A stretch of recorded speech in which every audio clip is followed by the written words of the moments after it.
Hi, everybody. My name is Jazz Brooks, and today I'll be presenting work I did with my colleagues Alex Mazursky, Janice Hickson, and my advisor Pedro Lopez at the University of Chicago. So let's watch this video, right? Alicia, she's a lab member. She's here breathing while wearing a device. And get ready, this is kind of a subtle detail to some extent. She's changing her reaction. So if we actually start this video over, what you'll notice is that she starts off by frowning because she finds it a bit hard to breathe, but then suddenly she relaxes and feels like it's easier.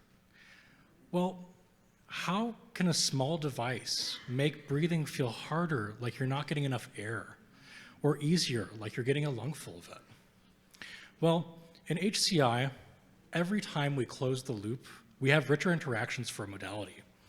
For example, cameras and displays, or microphones and speakers. And people have even been doing this for other modalities, such as touch or forces.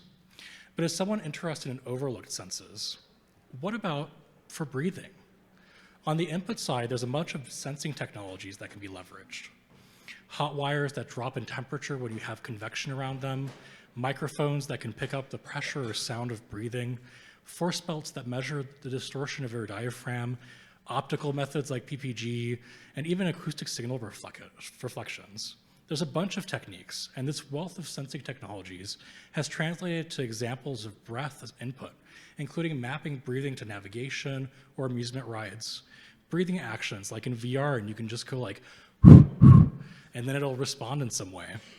And given the intimate connection between stress relief, relaxation, and breathing, many systems exist for guided breathing or biofeedback. So there's a lot on this side. What about the other one? One of the only attempts to address this challenge is the AirRes, or air resistance mask. This is a really neat system, and I'd recommend everybody check it out. It does a great start at closing things. It uses a mask to cover your nose and mouth, and then has a servo that essentially closes off an opening, basically restricting your breathing. So only part of the equation is being solved. It can make you feel like it's harder to breathe because the amount of air that you're pulling in is different. But do you see how lopsided this is, right? It's all being shifted onto the input side. So today, our goal is to help close the loop on breathing, going beyond these mechanical solutions. For this, we rethought completely how to tackle this issue from the ground up. First, we focused on deconstructing our perception of breathing. So when you inhale, you use multiple cues to tell you're breathing. The way your nose detects the air that you're inhaling isn't actually directly by measuring its volume. There's no receptors for specifically doing that. However, when you inhale, the air entering your nose does produce a change in temperature that your nerves can pick up.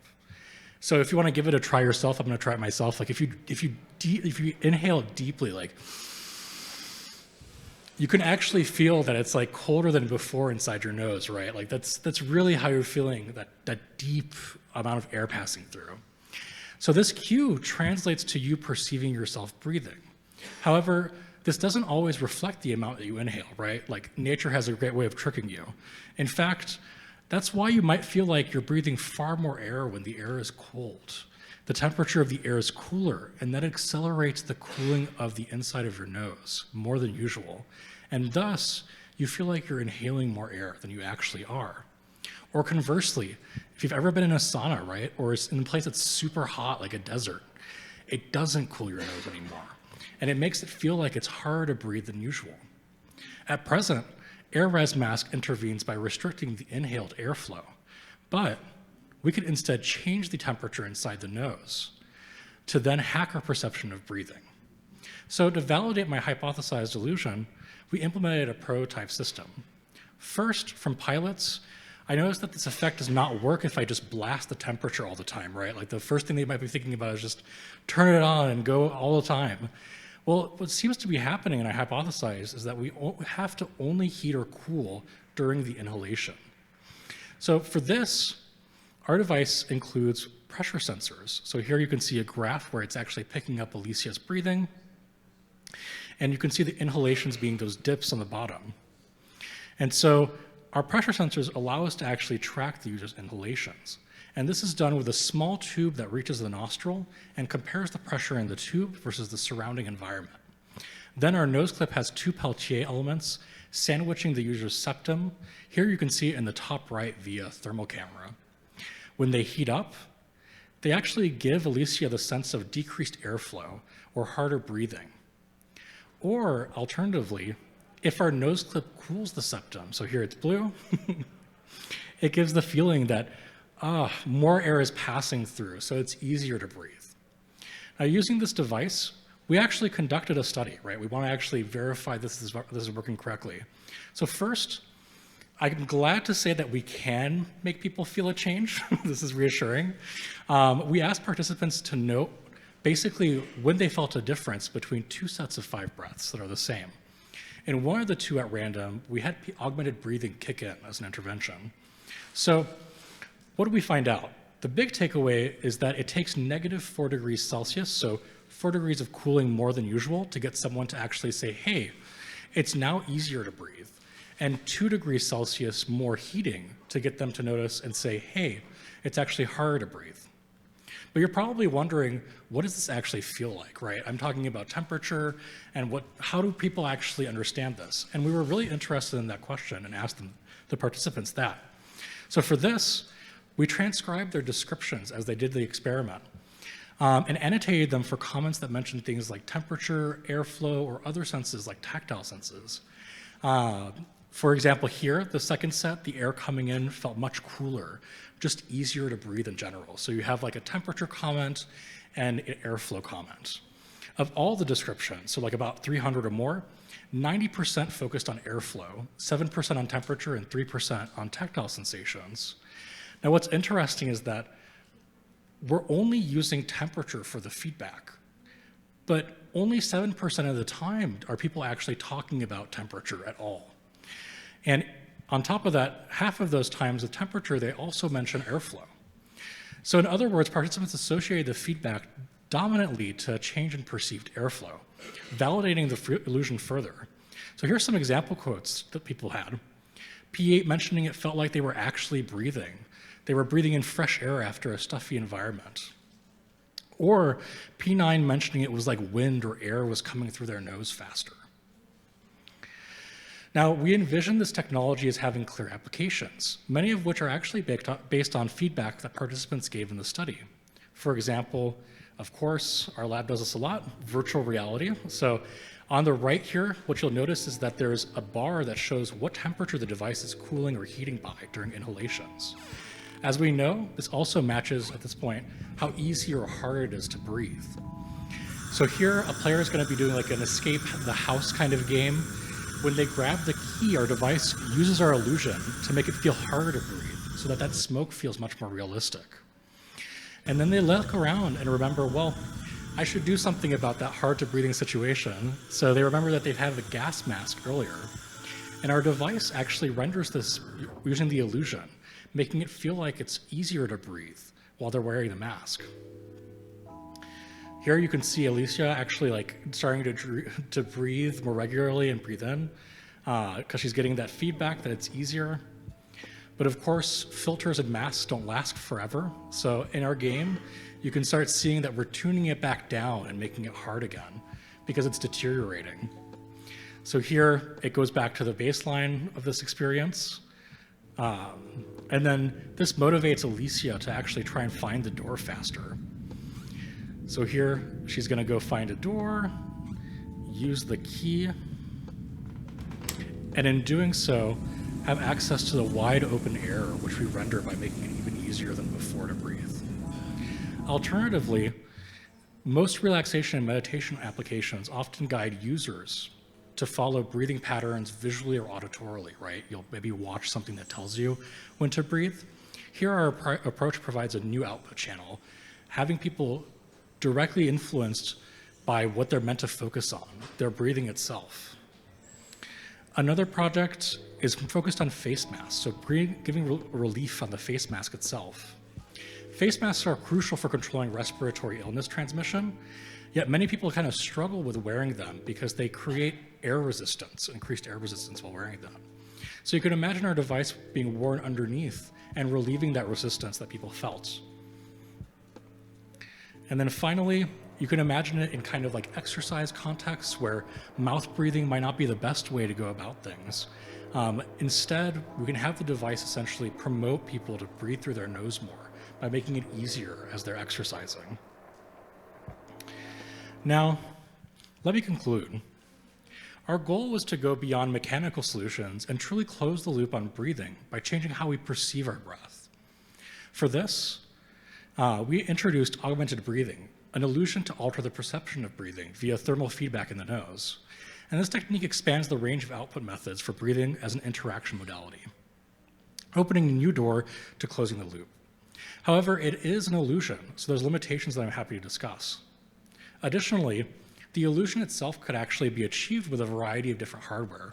We focused on Peltier elements, but you could imagine things like conditioned air, liquid cooling systems, or even chemicals like mint being used to produce the same effect. Additionally, like most illusions, we noticed variability in how strong the effect is. I had a friend, for example, who had nose surgery do this, like anecdotally, and it didn't work as well for him.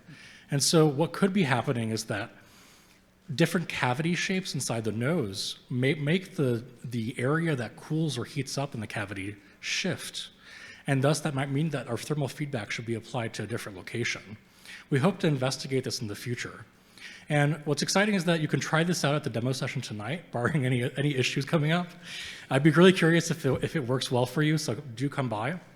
Still, our device can achieve what mechanical solutions do and even moves beyond their capabilities to make breathing seem easier. In fact, this is part of a larger effort I've been carrying out for the last years in my PhD work, where I've explored using illusions or sensory tricks that can do what a mechanical device does, but more power efficiently, compactly, and selectively. For example, I've achieved this for temperature, for touch, taste, digital smell, and now breathing. This is all part of a broader vision of a future where I imagine people being able to adjust these senses as easily as they adjust the settings for their phone. And I also want to share that I'm currently on the job market for faculty positions, and would love to talk about any opportunities you might have at the end of the session or throughout UIST. Now, without holding things back further, I'd like to thank my co-authors, Alex Mazursky, Janice Hickson, and Pedro, for their collaboration on this work, as well as Alicia Chun for modeling. Thanks, everybody, and I'm happy to take questions. Awesome. Go ahead. We have a lot of questions here, so we'll try to get to a couple. Yeah, then I only ask the first question. So I think it's fair that you said in the study something about the study details. You said like people are not talking too much about temperature. But I'm just curious if you specifically ask them to distinguish the temperature of the field, will the just noticeable difference will be larger? Could you repeat that? So if you adjust how much the temperature is changing? If you directly ask the participant to distinguish the temperature of the field, like will the just noticeable difference will be larger? Yeah, participants also did mention when it was just temperature that they felt, and we didn't register that in the just noticeable difference. So it did cover both because people reported temperature as well. Okay. It didn't shift it negatively or impact it negatively though. Okay, Yeah. One more quick question. Yeah. So as they feel like it's an illusion, right? Did they compensate for that? For example, you let me feel like harder. Did I actually inhale more air? That's a fantastic question. So the short answer is no, they did not compensate. So the participants mentioned that they wanted to change their breathing style in response to things, which is really interesting as follow-up work. But they did tell us like, oh, we kept things similar in sets. For example, they were saying that hot, for example, made them want to breathe shallower, and then cold made them want to breathe in deeper. But they didn't actually act on that feeling. Yeah. Finger crossed for your job search. Thank you very much. Hi. Thank you so much. Yeah. That was a phenomenal. I just broke the microphone. No, I'm kidding. That was phenomenal and one of the most inspiring talks I've seen today. Thank you so much. My name is Paris. I'm from MIT CSAIL. And I had a question around the relationship between your device and PTSD, specifically regarding like vagus nerve stimulation. And I was curious if you had any participants use your technology that had experienced severe PTSD and had tried doing breathing exercises in the past to mitigate those symptoms. And if so, or if not, what was their experience like with their technology? If not, is that something you think about, pursuing in future applications? Yeah, I'll try to balance my answer for time as well, because I'm guessing, and we should talk about this further, as well as with Tan, who's around somewhere. But the short answer is that 2 participants did mention having things very similar, not PTSD specifically, but kind of like panics or anxiety in general, not with our device. And so one of them did mention that the device made them feel calmer when it was in the cooling setting, and that the hot one could potentially feel kind of like, it reminds them of like how they perceive their breathing during anxiety. Someone that has asthma was also mentioning that like the decreased perception was kind of similar to asthma, but that the cooling was like, felt very good, and they imagined it could be used in that situation. So would love to explore that. is like the other answer, and yeah, that's really interesting. Yeah, thank you so much. Thank you, yeah.